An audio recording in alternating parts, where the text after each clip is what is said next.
Kembalinya Raja Serigala. Bab 501 Kesukarelaan. Arena seni bela diri ini terbagi menjadi dua lantai yang dilubangi, dengan sebuah ring di tengahnya dan kursi penonton mengelilinginya, persis seperti stadion kecil. Sudah ada beberapa orang yang duduk di kursi penonton di sekitarnya. Kedua aliansi utama itu bertarung lagi setelah puluhan tahun, menarik perhatian banyak orang untuk menonton. Lagi pula, ketika Fu Xiao dan Hua Jianglong bertempur dalam pertempuran besar, keluarga Gao tiba-tiba memberontak, dan Fu Xiao mengalahkan Hua Jianglong dan menikmati kedamaian selama puluhan tahun. Sekarang, Hua Jianglong telah kembali dengan kekuatan yang kuat dan telah secara berturut-turut memusnahkan 4 keluarga besar atas nama Duan Kun. Momentumnya sangat besar dan kecepatannya luar biasa.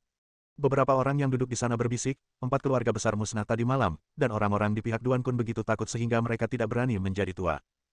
Hanya Duan Kun dan Tuan Tua Gao yang bertahan di tempat kejadian. Keadaannya sangat menyedihkan. Seperti yang mereka katakan, 4 keluarga besar dihancurkan tadi malam, yang benar-benar membuat orang-orang di pihak Duan Kun ketakutan. Hanya Duan Kun, kakek Gao, Ti dan lainnya yang duduk di sana. Ti duduk di kursi dengan marah, dengan kata-kata, hutang darah harus dibayar dengan darah tertulis di kepalanya. Zuangan meninggal secara tragis, dan dia tahu bahwa Zhou Xihua lah yang melakukannya. Sekarang dia berduka dan bersumpah untuk membuat Zhou Xihua membayar harganya dengan darah. Melihat ke sisi lain, ada kerumunan besar orang di sisi Zhou Xihua. Barisan depan dipenuhi oleh para eksekutif senior Zhou Xihua, dan ada juga beberapa orang yang berdiri di belakang. Di antara mereka, sejumlah besar berasal dari pihak Duan Kun. 4 keluarga besar hancur tadi malam, dan keluarga-keluarga ini sangat takut sehingga mereka bergabung dengan Zhou Xihua satu demi satu, berdoa memohon perlindungannya. Melihat ini, semua orang saling memandang. Tampaknya pihak Duan Kun akan hancur kali ini. Dulu, Fu Xiao mengusir Hua Jianglong dari kota Sanjiang dalam satu gerakan. Sekarang Hua Jianglong telah kembali ke kota Sanjiang, menekan Duan Kun sedemikian rupa sehingga dia bahkan tidak bisa mengangkat kepalanya. Gemuruh. Terdengar ledakan tabuhan drum yang intens. Segera setelah itu, lebih dari 30 pria berpakaian jas masuk secara tertib dan berdiri dalam 2 baris. Lalu, Zhou Xihua masuk dengan angkuh. Di belakangnya mengikuti Xiao Wuyan dan istri Yang Qiang. 2 wanita cantik yang menakjubkan, begitu menawan dan cantik. Kembali lagi, ada 3 orang bertopeng. Mereka adalah para penguasa di pihak Zhou Xihua, Tian, Di, dan Xuan. Sekelompok orang masuk dengan penuh momentum. Pasukan Duan Kun di samping mereka jauh lebih rendah daripada pasukan Zhou Xihua. Lihat, 3 orang yang memakai topeng di belakang adalah ahli yang dibawa Zhou Xihua kali ini. Kudengar mereka adalah orang kepercayaan Hua Jianglong. Lagi pula, menurut gosip, ketiga orang inilah yang menghancurkan 4 keluarga besar. Di antara mereka, pemimpinnya, yang memiliki tulisan, Tian, terukir di dadanya, masuk jauh ke dalam keluarga Gao tadi malam. Tuan Tua Gao mengatur penyergapan di dalam dan menempatkan lebih dari 100 orang, menunggu orang ini datang. Namun ketika dia datang, dia langsung membunuh 72 orang dari keluarga Gao. 18 orang yang tersisa cacat atau terluka parah. Dia sangat kuat. Apakah kamu melihatnya? Para istri Yang Qiang dari 5 keluarga teratas di pihak Duan Kun semuanya telah bergabung dengan Zhou Xihua. Tampaknya Zhou Xihua benar-benar yakin akan kemenangannya. Sekelompok orang mulai berbicara. Zhou Xihua perlahan mengangkat tangannya, dan keheningan pun terjadi dalam sekejap. Dia datang ke Duan Kun dengan senyum puas dan berkata, Tuan Duan, apakah Anda puas dengan hadiah tadi malam? Wajah Duan Kun bergetar, tetapi dia tetap tenang dan berkata, ada pepatah yang mengatakan, hutang darah harus dibayar dengan darah. Hutang darah yang kau perbuat tadi malam, aku akan membuatmu membayar 10 kali lipat hari ini. Hadiah yang luar biasa. Zhou Xihua tertawa. Dari 100 anggota keluarga Gao, 1 orang membunuh 72 orang. Kau seharusnya sudah mendengar tentang ini, kan? Apakah kau pikir kau punya kekuatan untuk melawanku? Duan Kun mengepalkan tangannya, sangat marah. Zhou Xihua, apakah kau benar-benar mengira aku ada di tanganmu? Apakah kau pikir aku tidak bisa berbuat apa-apa padamu? Bukankah jawabannya sudah jelas? Zhou Xihua tertawa. Dia melirik Tai Yi yang mengenakan pakaian berkabung, lalu berkata dengan nada meremehkan, hanya dengan dia, kau ingin mengalahkanku. Itu hanya mimpi yang bodoh. Wah. Ti Yi membanting meja dengan marah dan berkata sambil menggertakkan gigi, Zhou Xihua, kamu telah membunuh saudara Zuang, aku tidak akan pernah membiarkanmu pergi. Hari ini, aku akan menghajar orang-orang yang kau undang dan memberitahumu bahwa tindakan mereka menyinggung perasaanku adalah tindakan yang salah. Benarkah? Zhou Xihua menggelengkan kepalanya dan tersenyum pahit. Meskipun Ti Yi adalah seorang master, dia tidak ada apa-apanya dibandingkan dengan Tian, Di, dan Xuan. Hari ini, kau yang mati atau aku yang mati? Kata Ti Yi sambil menggertakkan giginya. Baiklah, kalau begitu, jangan bicara omong kosong lagi, ayo kita bertarung. Zhou Xihua kembali ke tempat duduknya dan berkata kepada Xuan Goshou, kamu bertarung di ronde pertama, jangan menunjukkan belas kasihan. Ti Yi melompat ke udara dengan 1 langkah dan mendarat di panggung. Semua orang saling memandang. Dari jarak sejauh itu, ia berhasil mencapai panggung hanya dalam 1 langkah. Kekuatan pria ini memang luar biasa. Semua orang mulai berspekulasi tentang kemampuan bertarung Xuan. Xuan datang kering, dia melihat sekeliling, lalu memandang rendah semua orang di sisi Duan Kun, dan berkata dengan arogan, siapa yang akan menjadi yang pertama bertarung. Di bawah panggung, Duan Kun, Tuan Gao dan yang lainnya saling memandang dengan bingung. Kekuatan pria ini luar biasa, dan sekarang mereka dikutuk. Tuan Chen belum datang, dan Bei He, yang diundang dengan biaya 1 miliar yuan, belum muncul. Siapa yang akan melawannya? Tuan Duan, saya akan ikut serta dalam pertempuran ini. Ti menawarkan diri. Bab 502, Orang Gila yang Bodoh. Duan Kun menatap Ti. Sekarang Ti adalah satu-satunya orang yang bisa dia gunakan. Ti, kamu harus sangat berhati-hati. Duan Kun mengingatkan. Namun, Ti sama sekali tidak menganggap serius perkataan Duan Kun. Ia berkata dengan arogan, Bos Duan, mengapa Anda ingin meningkatkan moral mereka dan menghancurkan gengsi Anda sendiri? Anak itu turun dari panggung, aku pasti bisa menjatuhkannya dalam 3 pukulan. Kepercayaan diri Ti yang membabi buta membuat Duan Kun dan Tuan Gao merasa sangat tidak nyaman. Kepercayaan diri adalah hal yang baik, tetapi seseorang tidak boleh sombong. Pria di depannya tampak luar biasa dan sangat sulit dihadapi. Ti, lebih baik aman daripada menyesal, kata Tuan Gao. Ti mengerutkan kening saat itu, dan sedikit kemarahan melintas di alisnya ketika dia melihat Tuan Gao. Apakah kamu tidak percaya padaku? Ti mengernyitkan bibirnya dan berkata dengan nada sarkastis, betapapun lemahnya aku berani berdiri di sini. Aku tidak seperti seorang master yang disewa oleh beberapa orang dengan harga 1 miliar. Di mana orang-orangnya? Di mana mereka? Aku bahkan tidak berani muncul. Ti, kamu, kata Gao Yalan dengan marah di samping kakek Gao. Pengingat kakek yang bermaksud baik itu disambut dengan sarkasme dingin Ti. Ti menatap dingin ke arah Tuan Gao dan Gao Yalan dan berkata, aku hanya mengatakan yang sebenarnya. Menghadapi kesombongan Hong Wu, Tuan Gao terlalu malas untuk mengatakan sepatah kata pun. Dia menarik Gao Yalan dan memberi isyarat padanya untuk tidak berbicara lagi. Jika Anda merasa diri Anda hebat, teruskan saja dan lakukanlah saat waktunya tiba. Bagaimanapun, kaulah yang akan kehilangan nyawamu. Itu tidak ada hubungannya dengan mereka. Tai Yi mendengus dingin, tidak peduli dengan Tuan Tua Gao dan Gao Yalan. Dia membungkuk kepada Duan Kun dan berkata, Bos Duan, hati-hati saja. Dalam 3 gerakan, aku akan memukulnya hingga bertekuk lutut dan memohon belas kasihan. Ti tiba-tiba berdiri dan menatap semua orang dengan sosoknya yang kekar. Lalu wajahnya menjadi muram. Ledakan. Dia menendang dengan keras, menghancurkan meja kayu di depannya. Tindakan seperti itu pun menarik perhatian banyak orang. Mendesis. Semua orang terkesiap. Kekuatan orang ini sungguh mengerikan. Tampaknya dia juga karakter yang kejam. Pada saat ini, seseorang tiba-tiba teringat identitas Ti. Dia berbalut besi. Siapa Ti? Orang di sebelahnya bertanya dengan bingung. Apakah kamu ingat pertarungan antara dia dan Jiang Miao Miao? Siapapun yang memenangkan pertempuran itu akan menjadi pemimpin sekte Dewa Bela Diri. Ti dan Jiang Miao Miao bertarung selama 300 jurus penuh sebelum Ti dikalahkan. Dialah orangnya. Semua orang terkesiap. Semua orang mendengar tentang pertempuran itu tahun itu. Meskipun Jiang Miao Miao menang, lawannya juga diingat. Tidak heran. Zhou Siwa dan anak buahnya telah menghabisi 4 keluarga besar dalam semalam dan hampir tidak dapat dihentikan. Namun, Duan Kun dan yang lainnya masih berani muncul di atas ring. Ternyata mereka memiliki seorang guru seperti Ti di belakang mereka. Tampaknya pertempuran ini akan sangat sengit. Semua orang mengangguk setuju. Bagaimanapun, Tian, Di, dan Xuan menjadi dewa dalam pertempuran tadi malam dan mendapatkan ketenaran. Tapi Ti juga tidak buruk, dan dia sudah lama terkenal di kota Sanjiang. Ketika pendatang baru bertemu dengan merek lama, pasti akan ada percikan baru. Jenderal Xuan melihat sekilas dan melihat tidak seorang pun berani naik ke panggung untuk bertarung. Dia melanjutkan. Saya Jenderal Xuan. Apakah ada yang berani naik ke panggung dan melawan saya? Suaranya sombong dan kuat, bagaikan oman singa. Raungan ini saja sudah menunjukkan kekuatan dahsyat seorang master. Silakan. Zhou Sihua menatap Duan Kun dan yang lainnya dengan ekspresi bercanda, matanya penuh dengan penghinaan, seolah-olah dia memiliki keunggulan atas mereka. Jangan sombong begitu, aku, Ti, akan naik ke panggung dan melawanmu. Ti tiba-tiba mengerahkan tenaga dan menyerbu ke atas panggung dengan langkah besar. Kemanapun ia pergi, semua marmer di tanah hancur. Saat Ti naik panggung, ia langsung menampakkan aura pria perkasa dan berwibawa. Dia menunjukkan semua kesombongan yang dimilikinya di arena bawah tanah di masa lalu. Saat master bertarung, momentum sangatlah penting. Zirah besi ini ingin menghancurkan Jenderal Xuan dengan momentumnya sejak awal. Semua orang saling memandang.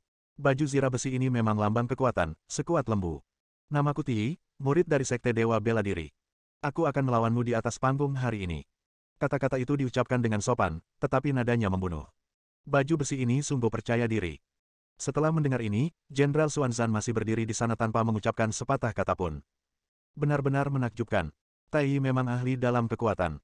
Dengan aura yang begitu dahsyat, dia langsung menekan Jenderal Xuan Zan hingga dia tidak berani mengatakan sepatah kata pun. Apakah ini yang dimaksud dengan bersikap sombong? Hanya orang kuat seperti Tai Yi yang bisa melakukan ini. Semua orang membicarakannya, dan mereka semua berpikir bahwa Jenderal Xuan Zan bukanlah tandingan Tai Yi. Akan tetapi, tepat saat dia bersikap sangat sombong, Jenderal Xuan di sebelahnya akhirnya angkat bicara. Matanya yang bagaikan mata harimau tertuju pada Ti. Orang mati tidak seharusnya banyak bicara. Mendesis. Nada suara Jenderal Xuan begitu dingin hingga membuat orang menggigil. Ini adalah pembunuh berdarah dingin, dan setiap kata yang diucapkannya dapat membuat orang merasa merinding. Beraninya kau menghinaku. Ti yang marah mulai mengerahkan kekuatannya. Ia hanya mengeluarkan raungan rendah, menghentakkan kakinya di atas ring dengan sekuat tenaga, mengepalkan tangannya, dan urat-urat di lengannya langsung menonjol dalam sekejap.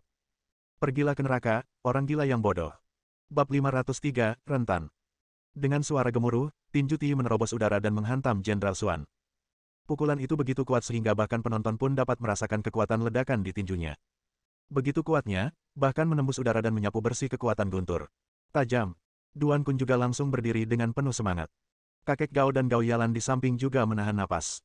Meskipun Ti sedikit sombong, kekuatan yang ditunjukkan oleh pukulan ini sangat kuat dan dapat dianggap sangat kuat. Baju besi ini cukup kuat. Zhou Xihua menjadi gelisah saat melihat Ti yang begitu berani. Dia buru-buru melihat ke arah prajurit langit di sebelahnya dan bertanya, "Prajurit langit, baju zirah besi ini begitu dahsyat, apakah prajurit hitam dapat mengatasinya?" Tian Zanjiang bahkan tidak mengangkat kelopak matanya, dia pun tidak melihat ke arah Ti. Jelaslah bahwa dia memandang rendah Ti dan tidak menganggapnya serius sama sekali. Jenderal Bumi di sebelahnya berkata, "Jangan khawatir, Tuan Zhou. Dia hanya seorang badut. Jenderal Hitam dapat dengan mudah menghadapinya." Setelah mendapat jawaban dari Jenderal Bumi, Zhou Xihua menghela napas lega dan menjadi penuh energi. Dia berkata dengan gembira, "Jenderal Xuan, jangan sembunyikan kekuatanmu, kalahkan dia dengan cara yang tercepat dan paling kejam." Menghadapi serangan ganas Ti, Jenderal Xuan akhirnya mengangkat kelopak matanya. Sebuah lengkungan aneh muncul di sudut mulutnya. Pada saat ini, angin tinju berlapis besi tiba, dan Jenderal Xuan Zan dapat merasakan kekuatan angin tinju meskipun dia berada setengah meter jauhnya. Tapi itu saja. Xuan Zanjiang tetap berdiri di tempatnya, lalu mengangkat tinjunya bagai kilat. Menghadapi pria berbaju besi yang datang ke arahnya dengan keganasan bagaikan harimau lapar, dia tidak bergerak selangkah pun, tetapi memilih melawan balik dengan tinjunya. Ledakan. Terdengar suara teredam, seperti guntur yang meledak. Lalu terdengar teriakan. Xuan Zanjiang masih berdiri di sana, seperti lembing. Namun, Ti yang tadi begitu mendominasi dan sombong, tiba-tiba mundur beberapa langkah. 5 jari hancur, dan setengah tulang yang patah di siku menembus daging dan darah dan langsung menembus keluar tubuh. Semua orang saling memandang dengan heran. Iron Armor sekuat itu dikalahkan hanya dengan satu pukulan. Anda harus tahu bahwa Ti adalah orang yang pertama kali melancarkan pukulan. Seperti kata pepatah, siapa yang menyerang lebih dulu, dialah pemenangnya. Ini adalah kesempatan yang sangat bagus untuk menyerang lebih dulu, tetapi meskipun begitu, Ti tetap kalah. Wajah Duan Kun tampak seburuk hati. Dia awalnya berpikir bahwa kekuatan yang ditunjukkan oleh Ti dapat menekan seorang prajurit Xuan, tetapi perbedaan kekuatan antara kedua belah pihak terlalu besar. Tuan Gao dan Gao Yalan juga menggelengkan kepala dan diam-diam berkata bahwa itu tidak baik. Hanya Zhou Xihua yang tertawa terbahak-bahak. Dia tersanjung dengan kekuatan yang ditunjukkan Jenderal Xuan Zan. Jika Jenderal Xuan peringkat ketiga begitu kuat, maka bukankah dua Jenderal Tian dan Di sebelahnya juga sangat kuat? Dengan cara ini, dia pasti memenangkan pertempuran ini dan penuh percaya diri. Ah! Ti menjerit dan meratap bagaikan seekor babi yang sedang disembelih, yang membuat kulit kepala orang-orang terasa geli. Rentan. Sekarang giliranku. Jenderal Xuan Zan tersenyum menghina, maju selangkah, dan membalas dengan pukulan. Ti sudah kehilangan akal sehatnya karena rasa sakit yang luar biasa. Menghadapi pukulan Xuan Zanjiang, dia bahkan lupa cara menghindar. Ti, hati-hati. Duan Kun mengingatkan dengan ekspresi gugup. Namun, Ti tidak bisa bereaksi sama sekali. Ledakan. Pukulan kuat menghantam dada Ti. Guru yang mengaku sebagai murid Sekte Wushan ini telah belajar di Sekte Wushan sejak ia masih kecil dan ia hampir menjadi pemimpin Sekte Wushan. Dengan erangan teredam, seluruh orang itu terlempar mundur dari ring. Saat ia mendarat, seteguk darah menyembur keluar dari mulutnya. Dadanya dipukul keras oleh Jenderal Xuan Zan, meninggalkan penyok besar dan merusak semua organ dalamnya. Sudah, tidak ada harapan. Seluruh hadirin terdiam, saling berpandangan dengan bingung, dan ketakutan hanya dengan menyebut nama harimau itu. Hening, seluruh tempat itu sunyi senyap. Seolah-olah jarum yang jatuh ke tanah pun dapat terdengar dengan jelas. Pada saat ini, Duan Kun, kakek Gao, dan Gao Yalan tampaknya telah kehilangan semua kekuatan mereka. Mereka duduk di kursi dengan suara keras, berkeringat deras dan merasakan hawa dingin di punggung mereka. Prajurit Xuan ini sungguh menakutkan. Wajah Duan Kun menjadi pucat pasi. Dia tidak dapat membayangkan bahwa seorang Jenderal Xuan begitu menakutkan. Lalu bagaimana dengan Jenderal Tu dan Jenderal Di? Bagaimana dia menghadapi keduanya? Mungkinkah hari ini adalah hari kematiannya dan dia tidak akan mampu bertahan hidup hari ini? Hal yang tidak berguna. Jenderal Tianzan berkata dengan suara rendah. Itu adalah pemborosan ekspresi yang besar. Saya pikir Duan Kun akan menemukan seorang ahli untuk menghadapi mereka, tetapi saya tidak pernah menyangka bahwa dia akan menemukan lawan yang begitu rentan. Hal ini sangat mengecewakan baginya. Di sana, Zhou Xihua, dengan giginya yang terkatup, berbalik dan melirik Duan Kun dan yang lainnya. Sudut mulutnya sedikit terangkat, dan dia terlihat seperti telah memutuskan untuk memakanmu. Ti terlempar keluar dari ring, tidak dapat bergerak, dan hidup atau matinya tidak diketahui. Xuanzan sekali lagi mengarahkan pandangan tajamnya ke arah Duan Kun, nadanya dingin dan meremehkan. Apakah ini ahli yang Anda undang? Aku sangat lemah, bahkan bertarung dengannya terasa seperti penghinaan bagiku. Duan Kun dan kelompoknya tampak sangat tidak senang, tetapi itu bukan karena orang yang mereka undang terlalu lemah. Namun Xuanzan Jiang ini terlalu kuat. Siapa lagi yang berani naik ke panggung? Bertarung dengan Xuanzan Jiangku. Xuanzan akan terus berteriak, nadanya sangat arogan dan sulit diatur. Bab 504, tambahkan 300 juta lagi. Dalam satu pertempuran ini saja, semua orang bisa melihat kekuatan mengerikan Jenderal Xuanzan. Siapa yang berani naik ke panggung dan mencari kematian? Bagaimanapun, tidak peduli seberapa bodohnya seseorang, mereka tahu bahwa ada jurang di depan dan siapapun yang pergi ke sana akan mati. Beberapa orang yang berdiri di belakang Zhou Xihua dan datang dari Duan Kun menghela napas lega, senang bahwa mereka telah mengikuti jejaknya. Jika mereka masih mengikuti Duan Kun tanpa mengetahui konsekuensinya, hari ini tahun depan akan menjadi hari kematian mereka. Ketika Jenderal Xuanzan hendak menantang lagi di atas ring, meskipun ada diskusi dari pihak Duan Kun, tidak ada seorang pun yang naik ke panggung. Suasana tiba-tiba menjadi canggung. Kenapa, Duan Kun, si pengecut di pihakmu, kamu bahkan tidak punya keberanian untuk naik ke panggung? Melihat tak seorang pun bersedia naik ke panggung, jejak penghinaan terpancar di mata Jenderal Xuanzan. Kata-katanya penuh dengan provokasi. Duan Kun dan yang lainnya sedikit cemas. Tuan Chen belum muncul, dan tidak ada seorang pun di pihaknya yang berani menantangnya. Sebagai pemimpin aliansi, Duan Kun tiba-tiba merasakan sensasi terbakar di wajahnya. Ayo, mengapa tidak ada seorang pun di sini? Ini benar-benar membuat frustrasi. Dulu, saat Kakafu memimpin aliansi itu berani dan pandai bertempur. Tidak pernah berada dalam kesulitan seperti ini. Sekarang, setelah bertahun-tahun, jika Kakafu tidak muncul, aliansi itu pasti sudah bubar. Ketika para penonton melihat situasi ini, wajah mereka menjadi merah karena cemas. Lagi pula, mereka berharap pihak Duan Kun yang menang, tetapi tidak ada seorang pun di pihak Duan Kun yang berani naik panggung untuk bertarung. Kau memang tidak berguna. Kau bahkan tidak punya keberanian untuk naik ke panggung, kata Jenderal Xuanzan dengan nada sinis. Zhou Xihua juga buru-buru mengangkat kepalanya, menatap Duan Kun dengan ekspresi bangga, dan berkata, Bos Duan, kami setuju untuk pertandingan ketiga. Setelah pertandingan pertama Anda, tidak ada yang akan naik ke panggung untuk bertarung. Sesuai peraturan, pihak yang mengaku kalah harus mundur dari pengembangan Teluk Dongjiao. Jadi, aku tidak perlu mengatakan apapun lagi selanjutnya, kan? Zhou Xihua sangat bangga, tampak seperti dia yakin akan kemenangan dan tidak ragu mengalahkan Duan Kun. Wajah Duan Kun membiru dan ungu. Dia menoleh untuk melihat Tuan Gao dan bertanya, Tuan Gao, di mana Bei He? Sekarang, karena Tuan Chen belum datang, hanya Bei He yang masih bisa bertarung. Kekuatan Bei He jauh lebih unggul dari Ti, jadi mereka menghabiskan 1 miliar untuk mengundang Bei He. Setelah Duan Kun mengatakan ini, beberapa pendukung di aliansi ingat bahwa mereka telah mengundang Bei He. Namun, Bei He tidak pernah muncul dari awal hingga akhir. Semua orang memandang kakek Gao, lagi pula, Bei He direkomendasikan oleh kakek Gao. Tuan Gao juga melihat sekeliling. Bei He berjanji akan datang, tetapi belum ada tanda-tanda kehadirannya. Dia buru-buru menelepon, Halo, Bei He, kamu di mana? Halo, Tuan Gao, saya ada di aula. Jawab Bei He. Karena kalian ada di aula, cepatlah keluar dan wakili kami untuk melawan Jenderal Xuan. Tuan Tua Gao sedikit marah dan sangat tidak puas dengan lambatnya Bei He dalam mengambil uang untuk melakukan pekerjaannya. Di ujung telepon yang lain, Bei He menggelengkan kepalanya dan berkata, Tuan Gao, saya telah melihat pertempuran antara Jenderal Xuan dan Ti. Jenderal Xuan sangat kuat. Jika saya mengambil tindakan, saya mungkin membutuhkan 300 juta lagi. Kalau tidak, aku mungkin tidak bisa melakukannya. Kamu, Tuan Gao menjadi marah dan membanting meja dengan keras, apakah kamu akan mengambil uang itu dan tidak mengerjakannya? Bei He menggelengkan kepalanya dan berkata, Tuan Gao, duel adalah pekerjaan yang mengancam jiwa. Jika Anda tidak puas dengan harganya, tentu saja saya tidak akan bergerak. Tentu saja tidak ada cara untuk mengembalikan deposit 1 miliar itu. Kau, Tuan Tua Gao mengepalkan tangannya, sangat marah. Duan Kun menatap Tuan Gao dengan bingung dan bertanya, ada apa? Tuan Tua Gao menggertakkan giginya dan berkata, Bei He meminta harga yang lebih tinggi. Kita harus membayarnya 300 juta lagi sebelum dia bergerak. Jika kita tidak memberinya 300 juta, dia tidak hanya tidak akan bergerak, tetapi dia bahkan tidak akan mengembalikan 1 miliar itu.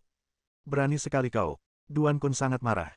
Bei He menaikkan harga saat ini, dan dia bersiap untuk menipu mereka. Duan Kun, kamu tidak perlu marah seperti itu.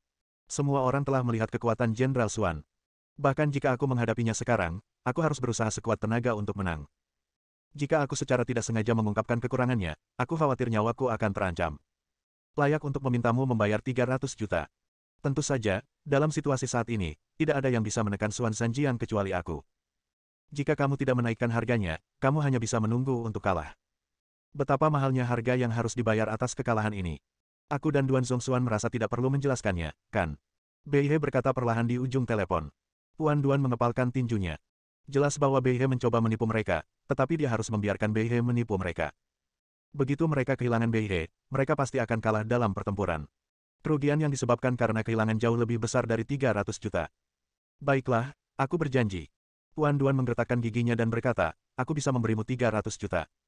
Bisakah kau menjamin bahwa kau bisa mengalahkan Jenderal Xuan? Bei He tertawa terbahak-bahak dan berkata, entah aku yang mati atau dia yang mati, dan aku tidak ingin menjadi orang yang mati.